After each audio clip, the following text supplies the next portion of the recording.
نحمده ونصلي على رسوله الكريم اما بعد فاعوذ باللہ من الشیطان الرجیم بسم اللہ الرحمن الرحیم۔ معزز سامعین اکرام، السلام علیکم ورحمۃ اللہ وبرکاتہ۔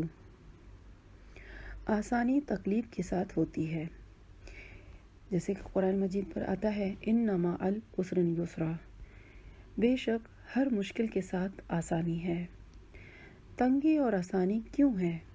کیونکہ تکلیف گناہوں کو مٹانے کا سبب بنتی ہے، درجات کی بلندی کا باعث بنتی ہے۔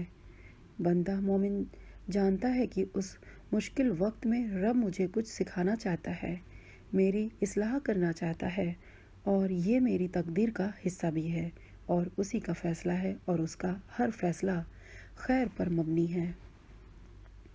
اللہ نے ہماری جو بھی تقدیر بنائی ہے وہ ہمارے ہی حق میں بہتر ہے۔ قرآن میں آتا ہے کُلًّا یُصِیبَنَا إِلَّا مَا كَتَبَ اللَّهُ لَنَا هُوَ مَوْلَانَا وَعَلَى اللَّهِ فَلْيَتَوَکَّلِ الْمُؤْمِنُونَ، کہہ دو ہمیں ہرگز نہیں پہنچے گا مگر وہی جو اللہ نے ہمارے لیے لکھ دیا، وہی ہمارا کارساز ہے، اور اللہ ہی پر چاہیے کہ مومن بھروسہ کرے۔ قرآن سے پتہ چلتا ہے کہ ہمارے نفع اور نقصان بھی اللہ کے ہاتھ میں ہی ہیں۔ سورہ یونس میں آتا ہے اور اگر اللہ تمہیں کوئی تکلیف پہنچائے تو اس کے سوا اسے ہٹانے والا کوئی نہیں، اور اگر تمہیں کوئی بھلائی پہنچانا چاہے تو کوئی اس کے فضل کو پھیرنے والا نہیں۔ اپنے بندوں میں سے جسے چاہتا ہے اپنا فضل پہنچاتا ہے، اور وہی بخشنے والا مہربان ہے۔ اللہ کے سوا کوئی نفع نقصان کا مالک نہیں۔ سورۃ الاعراف میں اسی طرح آتا ہے قُل لا أملك لنفسي نفعا ولا ضرا الا ما شاء اللہ، کہہ دو میں اپنی ذات کی نفع اور نقصان کا بھی مالک نہیں مگر جو اللہ چاہے۔ اللہ کے سوا کسی دوسرے کو نفع نقصان کا مالک سمجھنا سراسر حماقت ہے، یہ شرک کی ایک قسم ہے۔ قرآن میں آتا ہے اور اللہ کے سوا اس چیز کی پرستش کرتے ہیں جو نہ انہیں نقصان پہنچا سکے اور نہ انہیں نفع دے سکے، اور کہتے ہیں اللہ کے ہاں یہ ہمارے سفارشی ہیں۔ کہہ دو کیا تم اللہ کو بتلاتے ہو جو اسے آسمان اور زمین میں معلوم نہیں؟ وہ پاک ہے اور ان لوگوں کے شرک سے بلند ہے۔ اللہ کے حکم کے بغیر کوئی کچھ نہیں کر سکتا۔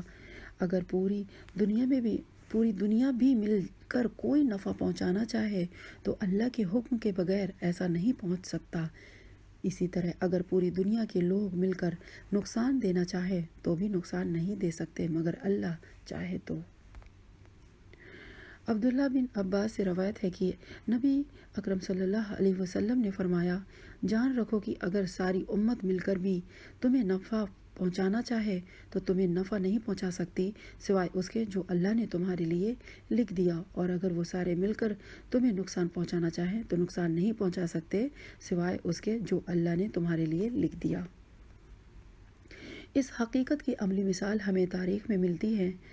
سید ابن جبیر رضی اللہ تعالی عنہ کو حجاج نے ان کو بلایا اور کہنے لگا کہ میں تمہیں قتل کر دوں گا، تو وہ مسکرا دیے، کہنے لگے کہ اگر میری موت میرا نفع نقصان تمہارے ہاتھ میں ہوتا تو پھر میں اللہ کو چھوڑ کر تجھے پوچھتا، یعنی میری موت میری زندگی میرا نفع نقصان سب کچھ تو میرے رب کے ہاتھ میں ہے، تو تم میرا کیا بگاڑ سکتے ہو؟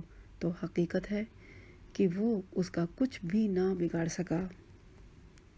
ابراہیم علیہ السلام کو آگ میں پھینکا گیا تھا، لیکن آگ اللہ کے حکم سے سلامتی والی ہو گئی، اور آگ نے ان کا کچھ بھی نہیں بگاڑا، کیونکہ آگ تو اللہ کے حکم سے جلاتی ہے، اور اگر اللہ کا اذن نہ ہو تو آگ اپنا کام نہیں کرتی، لہذا نفع نقصان اللہ کے ہاتھ میں ہے۔ خالد بن ولید 100 کے قریب جنگوں میں شریک ہو چکے تھے، جیسے ہمیں حدیث مبارکہ سے پتہ چلتا ہے۔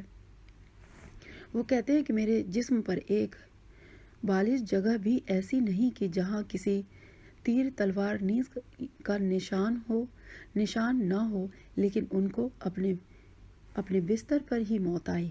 کہتے تھے کہ بزدلوں کو میرا یہ پیغام پہنچا دو کہ موت سے نہ ڈریں، کیونکہ میں نے کتنی جنگوں میں حصہ لیا اور میری میدان جنگ میں کسی میں شہادت نہیں ہوئی، بلکہ مجھے بستر پر ہی موت آئی۔ انسان کو وہی پہنچتا ہے جو اللہ چاہتا ہے، جو تقدیر میں لکھا ہوا ہوتا ہے، اور اللہ کے فیصلے بہت پہلے لکھے گئے تھے۔ حدیث میں آتا ہے کہ سب سے پہلے اللہ تعالیٰ نے قلم کی تخلیق کی اور اسے حکم دیا کہ مستقبل میں ہونے والی تمام چیزوں کو لکھ دو۔ عبداللہ بن عمر بن العاص سے روایت ہے کہ وہ کہتے ہیں کہ میں نے رسول اللہ صلی اللہ علیہ وسلم کو فرماتے ہوئے سنا کہ اللہ نے آسمان اور زمین کی تخلیق سے 50,000 سال پہلے مخلوقات کی تقدیر لکھ دی، اور اللہ کا عرش پانی پر تھا۔ اللہ نے سب کچھ پہلے سے لکھ دیا تھا۔ سورۃ الحدید میں آتا ہے، جو کوئی مصیبت زمین پر یا خود تم پر پڑتی ہے وہ اس سے پوچھتا کہ ہم اسے پیدا کریں، کتاب میں لکھی ہوتی ہے، بے شک یہ اللہ کے نزدیک آسان بات ہے۔ قیامت تک ہونے والی ہر چیز لکھی ہوئی ہے۔ قرآن میں آتا ہے، علم تعلم ان اللہ یعلم ما فی السماء والارض ان ذالک فی الکتاب ان ذالک علی اللہ یسیر۔ کیا تجھے معلوم نہیں کہ اللہ جانتا ہے جو کچھ آسمان اور زمین میں ہے؟ یہ سب کتاب میں لکھا ہوا ہے، یہ اللہ پر آسان ہے۔ سورہ یاسین میں آتا ہے، وَكُلَّ شَيْءٍ أَحْصَيْنَاهُ فِي امام مبین، اور ہم نے ہر چیز کو کتاب واضح لوح محفوظ میں محفوظ کر رکھا ہے۔ ہر چیز تقدیر سے ہے۔ طاؤس کہتے ہیں کہ میں نے رسول اللہ صلی اللہ علیہ وسلم کے متعدد صحابہ سے ملاقات کی، وہ کہتے تھے ہر چیز تقدیر سے وابستہ ہے، کوئی چیز تقدیر سے آگے نہیں بڑھ سکتی۔ نبی کریم صلی اللہ علیہ وسلم نے فرمایا کہ تقدیر سے آگے کوئی چیز نہیں بڑھ سکتی، اور اگر تقدیر سے کوئی چیز سبقت کر سکتی تھی تو وہ نظر تھی، لیکن وہ بھی اللہ کے اذن سے ہوتی ہے۔ عمر رزق سب کچھ تقدیر سے ہے، عمر اور رزق سب کچھ تقدیر سے ہے۔ ابو درداء کہتے ہیں کہ میں نے رسول اللہ صلی اللہ علیہ وسلم کو فرماتے ہوئے سنا، اللہ ہر بندے کی تخلیق میں 5 چیزیں لکھ چکا ہے، اس کی عمر، اس کا رزق اور اس کے عمل، اور یہ کہ وہ شقی ہوگا یا سعید۔ بعض لوگوں کا یہ باتیں سن کر رد عمل یہ ہوتا ہے کہ جب سب کچھ لکھا ہوا ہے تو پھر ہمیں تو کچھ کرنے کی ضرورت ہی نہیں۔ اس کا مطلب یہ نہیں بلکہ اللہ کو یہ پتہ تھا۔ کسی کام کے واقع ہونے سے پہلے ہی اللہ کو معلوم ہونا۔ ہم بعض اوقات اپنے تجربات اور محدود معلومات کی روشنی میں پیش گوئی کرنے لگتے ہیں کہ یہ چیز ایسے ہو گئی۔ اللہ سبحانہ و تعالیٰ کا جو اندازہ ہے، علم ہے کسی بھی چیز کے بارے میں، وہ غلط نہیں ہے۔ اگر اللہ کو تقدیر پتہ نہ ہوتی تو اس کا علم کامل ہی نہیں ہو سکتا، وہ الہ ہی نہیں ہو سکتا۔ یہ بنیادی چیز ہے کہ اس کو معلوم تھا کہ میں کون سی چیز پیدا کروں گا۔ گویا اللہ کو اس بات کا علم ہے کہ انسان کی زندگی میں کیا اور کیسے ہوگا۔ انسان کی رنگت، مزاج، یہ سب کچھ بھی تقدیر سے ہیں۔ رسول اللہ صلی اللہ علیہ وسلم نے فرمایا، بے شک اللہ نے آدم کو ایک مٹھی مٹی سے پیدا کیا جسے ساری زمین میں سے جمع کیا تھا، پس بنی آدم زمین کے مٹی کے لحاظ سے ہیں، ان میں سے کوئی سرخ ہے، کوئی سفید ہے، کوئی ان کے درمیان ہے، کوئی نرم خو ہے تو کوئی سخت طبیعت کا مالک ہے، کوئی بری طبیعت کا مالک ہے اور کوئی اچھی طبیعت کا مالک ہے۔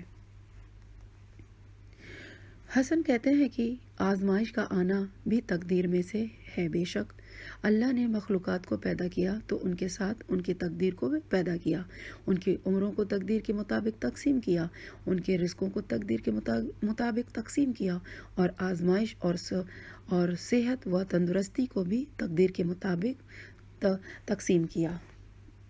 اخلاق بھی اللہ نے تقسیم کیے ہیں، جیسے رزق تقسیم کیا ہے، اسی طرح عقل مندی اور